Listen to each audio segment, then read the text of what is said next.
Ya, 4 November kemarin rakyat Indonesia dipertontonkan aksi demonstrasi besar-besaran menyuarakan tuntutan terhadap Gubernur Jakarta nonaktif Basuki Cahayapurnama yang dituding menistakan agama. Namun aksi yang semula berjalan damai malah berakhir ricuh di penghujung harinya. Spekulasi pun beredar, ada yang menunggangi aksi massa tersebut. Benarkah hal itu?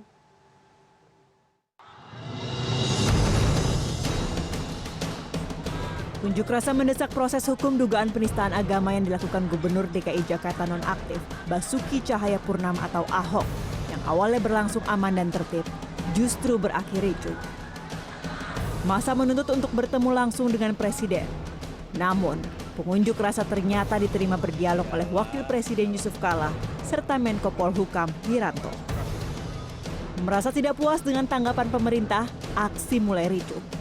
Polisi yang berusaha membubarkan aksi mulai menembakkan gas air mata. Massa yang tidak lagi terkontrol membalas dengan membakar kendaraan milik polisi.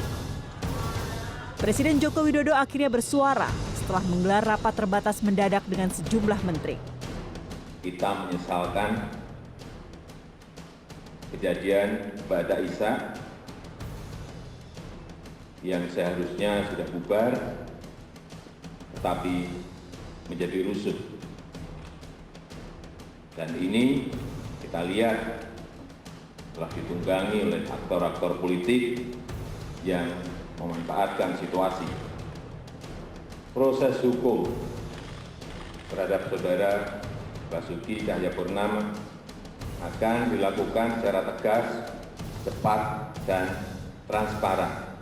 Saya minta para pengunjuk rasa untuk kembali pulang ke rumah masing-masing, ke daerah masing-masing dengan tertib.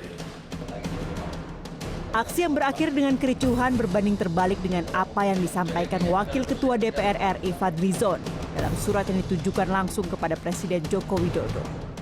Dalam surat yang mengatasnamakan DPR RI itu, Fadlizon menjanjikan unjuk rasa akan berlangsung tertib dan aman. Fadlizon bukan satu-satunya anggota Badan Legislatif yang menjadi peserta aksi 4 November.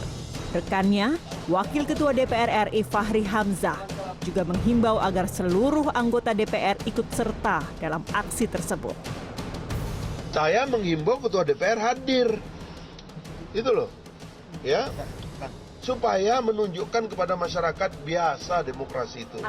Kita lagi mengkritik pemerintah, kita lagi beda pendapat. Tidak boleh ada pengistimewaan di depan hukum, melanggar konstitusi. Itu aja, santai aja. Kenapa sih? Dari partai Bang, kira-kira? Partai mana? Meski dugaan penistaan agama yang dilakukan Ahok santer dikaitkan dengan Pilkada DKI Jakarta 2017, nyatanya tidak sedikit pengunjuk rasa yang justru berasal dari luar Jakarta. Ya, ini sebenarnya adalah aksi umat Islam yang ada di Nusantara sih. Dan tidak ada kaitannya dengan politik. Karena dari luar daerah tidak mengerti itu Ahok siapa dan Ahok jabatannya apa. Jadi tidak ada yang namanya unsur politik dan sebagainya. Terlepas dari keterkaitannya dengan ranah politik atau untuk menegakkan agama, setiap kasus hukum, apapun latar belakangnya, harus diproses. Kepolisian wajib menanganinya sesuai undang-undang yang berlaku. Di lain pihak, sebagai warga negara yang taat hukum, sudah barang tentu masyarakat seharusnya menghormati proses hukum yang berlaku di bumi pertiwi. Suci Bancin, CNN Indonesia.